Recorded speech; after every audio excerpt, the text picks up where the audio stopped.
The Columbia Workshop.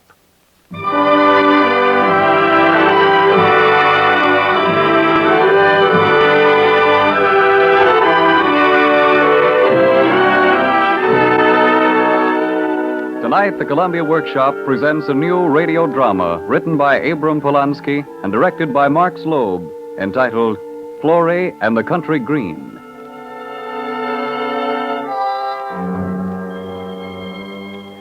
After my children had gone away to their own lives in their own homes, the old house became too big and empty for me, and I'm afraid my life became too small. I used to mope around a lot. I had nerves. And Dr. Lampert came over. Carl Lampert was a family friend even when my husband was alive, so he was able to talk frankly. You've got to do more than just wait for time to pass, Emily. Well, it's the house, Carl. It's a family house, and now there's no family in it. All right, then leave it. Go away. My time of life? Oh, you might just as well tell me to leave my own skin. Why, you might just as well tell me to marry again. Well, I might do that. What? But don't get angry. I haven't. Well, if there were only... Well, I mean, Carl, I don't have any relatives, and I can't expect friends to move in with me, or... Well, rooms are kind of dead without people in them. Well, put people in them, then. This is a country town. It's quiet, healthy, green, and it's summer. And the city isn't far.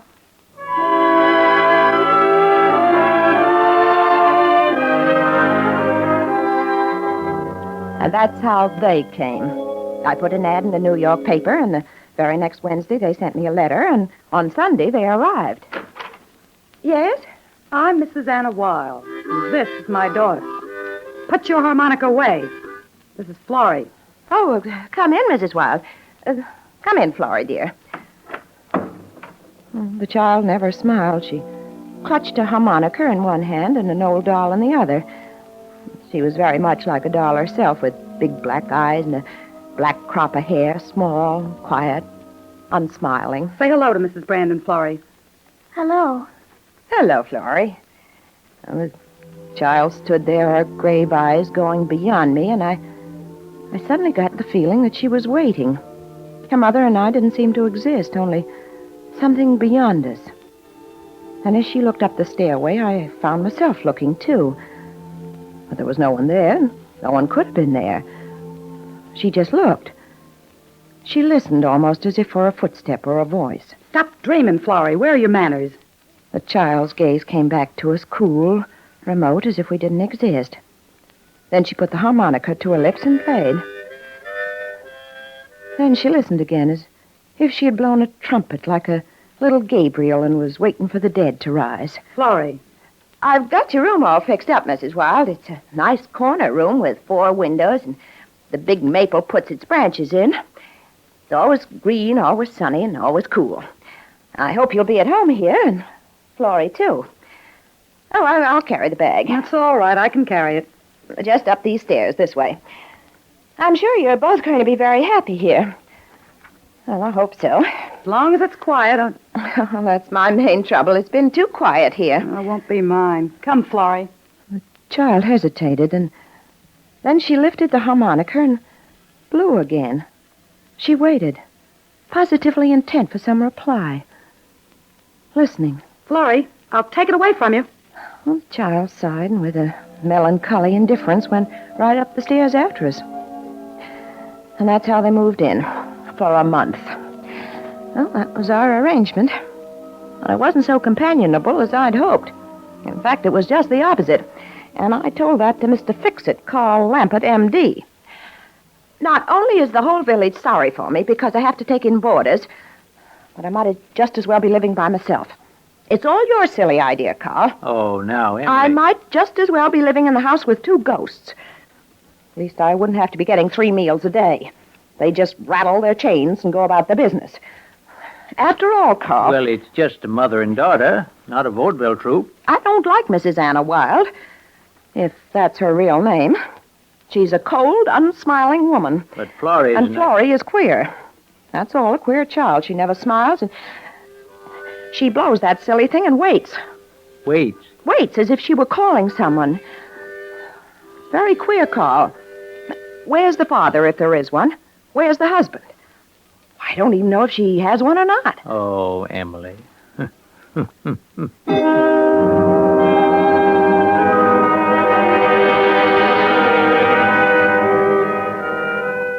And then the two things happened together. Mrs. Wilde was off somewhere. I don't know just where, and I dropped across the street to Kitty's house to talk a little. Mostly about Anna Wilde, if you must know. We were sitting in Kitty's kitchen, and from there you can look out into my backyard. And there was Florrie walking solemnly about the vegetable garden, not even stepping on a single radish. She was an extraordinary child with no spirit or mischief in her. And I said as much to Kitty. It's the mother. It's the mother, Emily. She looks awfully brazen and hard to me. Look at that solemn child. It's just in her, that's all. Just like a little nun, as if she were walking and saying her prayers quietly to herself. It's strange. Well, What's wrong? for Florrie had suddenly looked up at my house, and then, as if the sun had suddenly beamed brighter, her face broke into a bouquet of smiles, and she ran like the wind around to the front of my house and out of sight. The way children will play. There must be a mother come back. I just can't fathom them, Kitty. And I tell you, I'll be glad when the month's up and they're gone. Oh, it's a trial to have boarders. How's the family? Well, I said they were fine, and then we started talking about the Japanese beetles, which were terrible that year. Must have been an hour before I went back to my house. I had to get dinner from a paying guest whether I liked it or not, and I figured I'd make them something special just to have something to talk about. Well, when I walked in the back door, I heard the queerest thing. It was the first time the child had ever made real music on the harmonica. And then...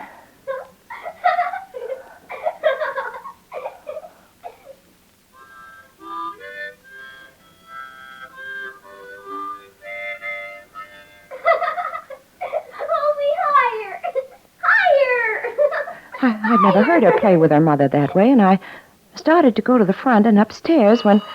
Oh. Hello?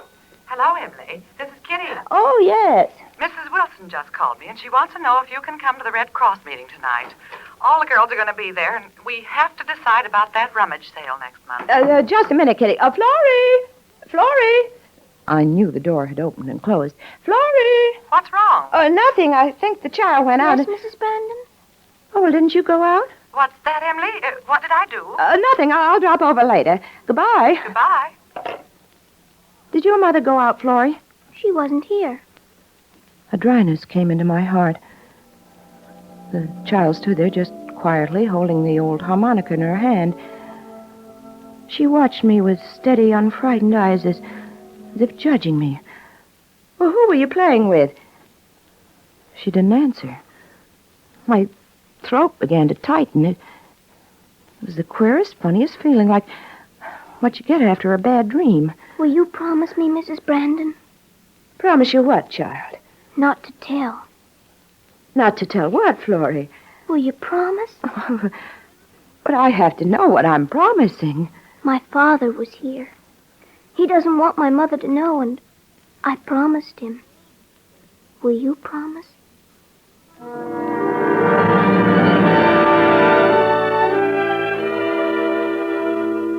And I promised.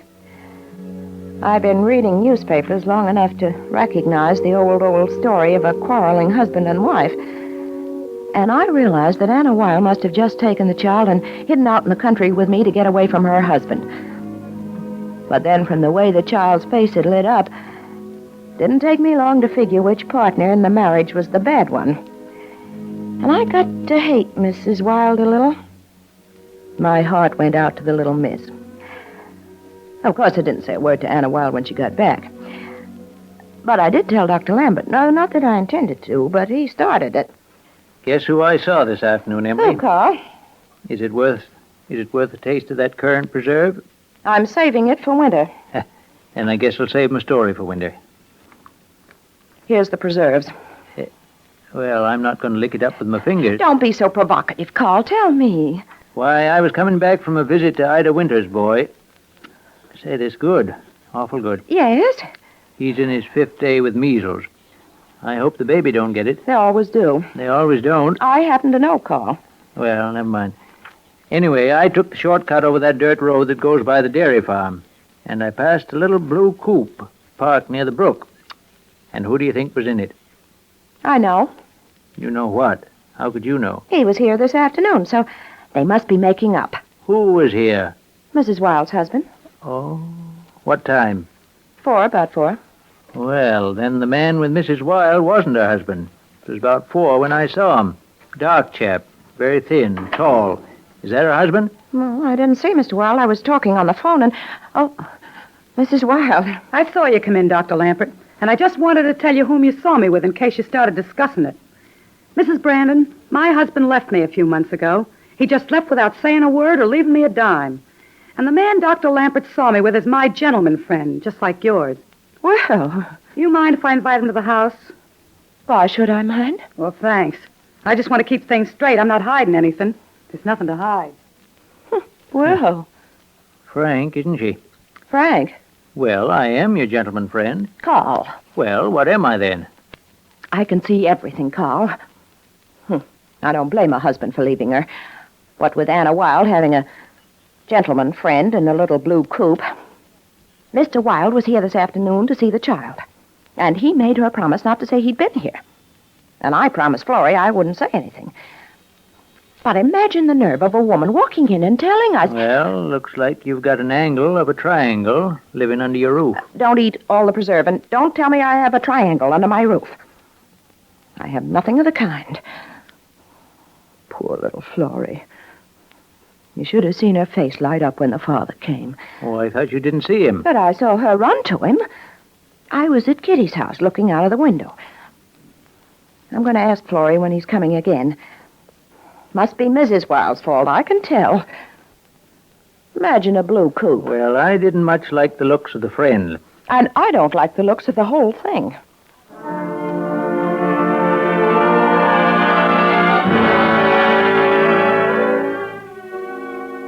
I'm afraid I brooded over it a little, lying awake at night and hearing the maple conversing in its secret way and me in bed talking to myself. I'm afraid I began imagining things, imagining secrets a person oughtn't bring to mind.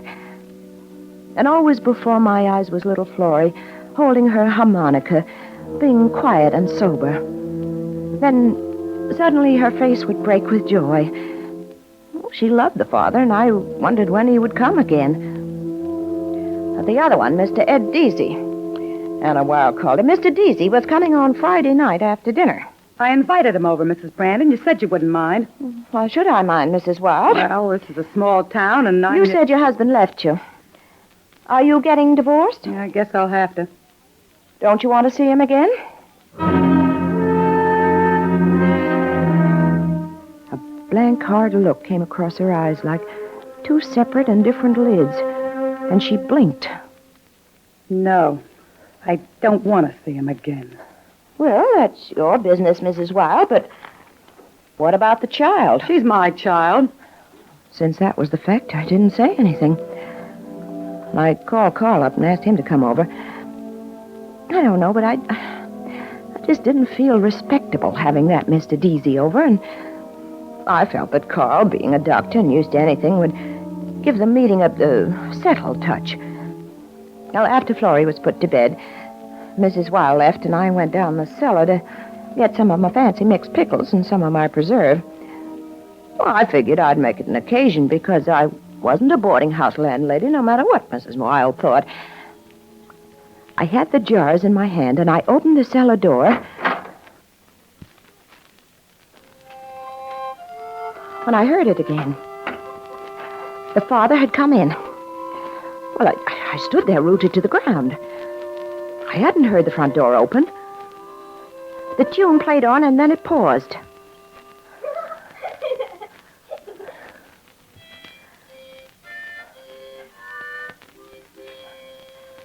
That was the child. I hurried into the kitchen and took off my apron. I decided to go upstairs and tell Mr. Wilde that his wife was coming right over with the gentleman in the blue coupe. It frightened me having the whole triangle under my roof, and I prayed that Dr. Lampert would hurry over. Well, just as I started upstairs, there was a knock on the door. Carl. What? Emily, you're white as a ghost. What's wrong? Come over here, Carl, in the sitting room. What? He's here. Mr. Deasy? No, Mr. Wilde. Listen. Huh. Well, he plays sweet. What kind of man is he? I was down in the cellar when he came in. I didn't see him. Come out, wherever you are. Come out, wherever you are. Let's go up.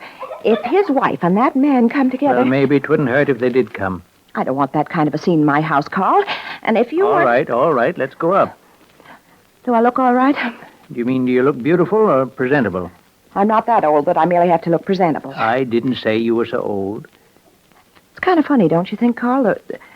The way every time he comes... Well, I mean, you wouldn't think the man would have that much brass just to walk up without as much as saying, how do you do? I wonder what's wrong between him and his wife. Mr. Ed Deasy, no doubt. He'd be wrong between anything. Plays quite nice, don't you think? What shall we say to him? Anything you please. The children are always the victims in such affairs, and that poor Florrie, you have only to look at her to know why... That's the fire whistle. Oh, must be grass burning somewhere. No, not in summertime. Oh, it's a general alarm. It's a house. I'll be right back, Emily. Carl, just a minute. They're coming this way. I wonder whose house it is. Look, Emily. Over there, Carl, across the square. Isn't that Mrs. Jacobs' house? Black smoke. Out of the kitchen window. Must be the stove. You come in. I'll be right back.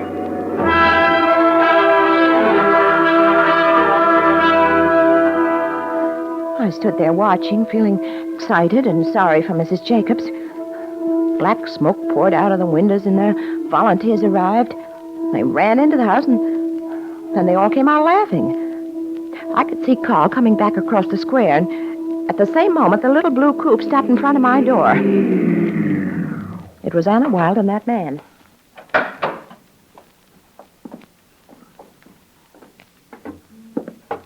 Mrs. Brandon, this is Mr. Deasy. How do you do, Mr. Deasy? How are you, sister? Have a fire around here? There was an awful lot of smoke, but the volunteers didn't stay long. Oh, Carl, what was it? Dinner burning, that was all. It's a real small-town fire. Dr. Lampert, this is Mr. Deasy. Hiya, Doc. How do you do, sir? You one of the volunteers? I've been one for 40 years. Shall we go in and... No, just let's sit down on the porch a while we can. I mean, after the mosquitoes get bad, but now it's so nice. Oh, sure. Come on over here, Eddie. You go in, Carl, and tell Mr. Wilde, or shall I? No, you go. Will you people excuse me? I got some things I was preparing, just a little snack. Oh, it's nice of you. Say, tell me, how many fires like this in town, Doc? Florrie, what are you doing downstairs? Did he go? Yes. He saw them coming and he went out the back way. Well, you go right upstairs to bed and don't say a word. I won't, Mrs. Brandon. She was holding her harmonica, and she went upstairs slowly, looking back at the screen door as if tempted to see the horrible Mr. Deasy. Well, I breathed a sigh of relief and went into the kitchen and made coffee and a few sandwiches. I don't know why, but I had no desire to see that pair on the porch confronted by the husband. It wasn't the kind of situation that makes a woman like me take any pleasure. Movies or no movies, I don't like them. Well, I was waiting for the coffee to drip when Carl came in. Did he go? Yes. What'd he say? He was gone when I came in. Florrie said he saw the pair arrive. He sure is a slippery customer. Huh. After one look at that Mr. Ed Deasy, I don't blame him. And these, Dr. Carl Lampert, are my last boarders. Well, we carried the refreshments to the porch and found Mr. Deasy with his big feet right up on the railing. Well, we ate and talked, and the evening came creeping in the way it always does, silently. Carl smoked his pipe, and Anna lit a cigarette. Not that it mattered to me. Dr. Deasy had a cigar, a foul thing. I was sitting there not saying much, just thinking of Mr. Wilde and Florrie. A person likes to help in an affair like this because poor innocent child loved her father dearly. It was enough to hear them playing together for a person to know. But there was Mr. Deasy. Then I realized that Carl was also thinking of little Florrie and her happiness. No, Sip. No place like a small town for bringing up children, Miss Wilde. I'm a doctor, and I've always believed that. Well, I'm for the city, Doc. Give me the city, and you can take the vegetables and fresh air. With me, a salad is nature in the raw. Right, Anna? Well, I was speaking of Florrie. I've been thinking of Florrie. I'm sure she'd like living in the country, maybe in a town like this. But I couldn't stand it. 2 weeks, and I've got all the green I want. Well, people have their own tastes, I say. Oh, there's nothing wrong with a country town, Mrs. Brandon. It's just that I'm a city girl. And how? Oh, Eddie. Sorry, kid, but I just had a vision of old 52nd Street. I was thinking if I could find a nice home where Florrie could stay and be happy and where she wouldn't be lonely. Well, what's the use of beating around the bush, Anna? These people know the situation. Now, Anna and I were wondering, Mrs. Brandon, whether you'd like to keep the kid here. In short, we'd pay what it's worth. But maybe she'd like staying with her father better. That's nuts. The old man ran out. He blew, didn't he, Anna? Would the child mind leaving you, Mrs. Wilde? She doesn't seem to mind anything much. There didn't seem much to say. We heard a Bob White sound, and a boy went by on a bicycle. Mr. Deasy's cigar was glowing, and it was almost night. I was sitting facing toward the screen door of the house, and that's how I saw Florrie standing there, right behind the screen, listening. I could make out her white nightgown and the blur of her white face. Well, I should have said something or done something, but some devil held me in my chair, and I sat still. Well, what do you say, Mrs. Brandon? Would you like to take care of the kid? I still say it ought to be the father, if you don't want her, Miss Wilde. I didn't say I didn't want her. She doesn't want me. And if she doesn't, it'll be all right with me. I can live my life. You said it. We'll pay anything reasonable. Maybe if you got together with your husband again, Mrs. Wilde, the child might help keep you together. Children do, you know. I don't see Easy, kid. I can see Mrs. Brandon's point, but you don't understand, Mrs. Brandon. The old man didn't want to have the trouble of the kid in the first place. He never liked her, and she never liked him. Well, he left me because of her, because he didn't want a child. He didn't like her. He didn't love her. He loves me. He loves me. Florrie.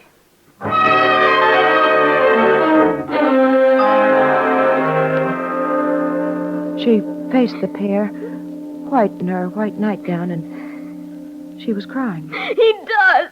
He does. He told me. What are you doing down here? He loves me. He told me.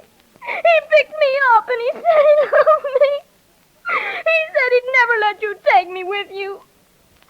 I hate you. Shut up. Don't you strike her. Why don't you let her? I said don't strike her. He was here today. Huh? And he's coming again. He said he was coming again. What did you say? Yes, he's here. He's here. He didn't go away. He said he'd never go away. Ed. It's the kid's imagination. Ed. Yes, he's been here twice, Mrs. Wilde. As a matter of fact, your husband was here when you and Mr. Deasy drove up. Why, he was right in the house when you... Ed. Mr. Deasy. Mrs. Wilde. The man's running away. Deasy. Mrs. Wilde. I knew it would happen. I knew it. I knew it. He put the idea in my head. It was Ed. I swear it wasn't me. It was Ed. Take the child away, Emily. Well, he'll forgive you, Mrs. Wilde. He came and played so nicely with the child, and look at that one. He's run away already. You're both crazy. You're all crazy. My husband's dead. We killed him. Ed and I killed him. He's dead. Buried. Dead. Buried. Dead. Buried. Dead. Dead.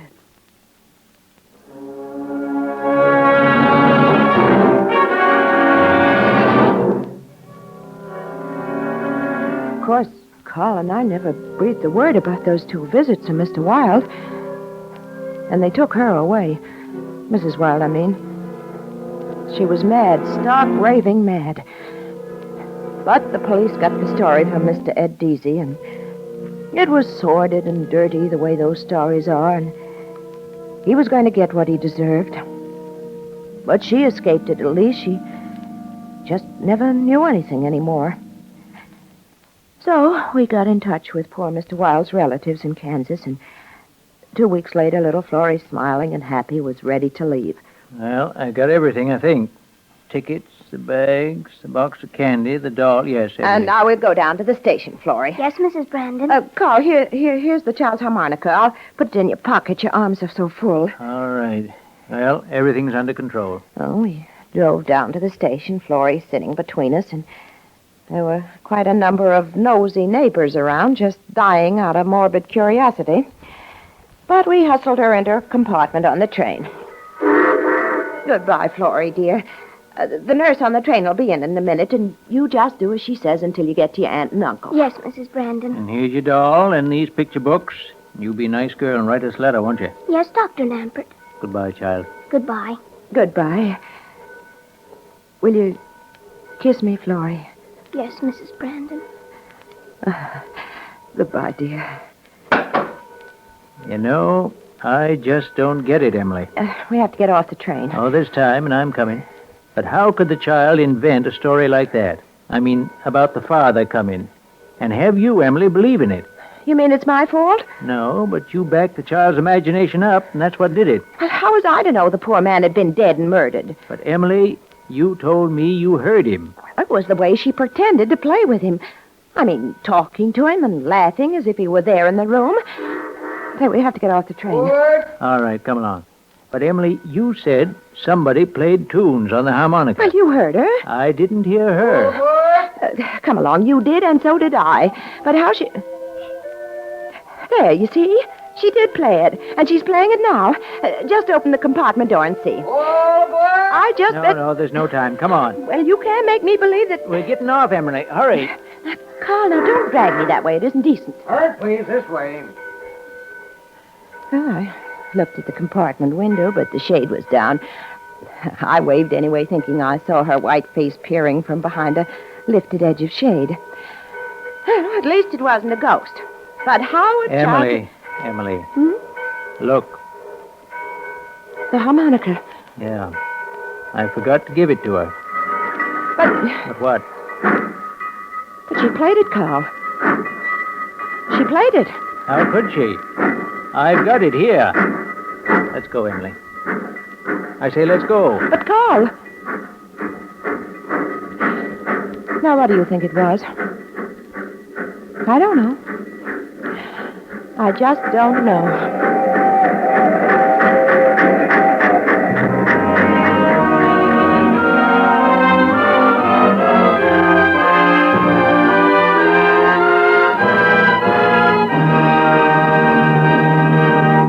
The Columbia Workshop has brought you Florrie and the Country Green, a drama written especially for radio by Abram Polanski. The director was Mark Slobe. Featured in the cast were Selina Royal as Emily, Parker Fenley as Carl, Henriette Kay as Anna, Carl Eastman as Deasy, Betty Filson as Florrie, and Grace Coppin as Kitty. Music was composed and conducted by Ben Ludlow. The current workshop productions are under the supervision of William Spear.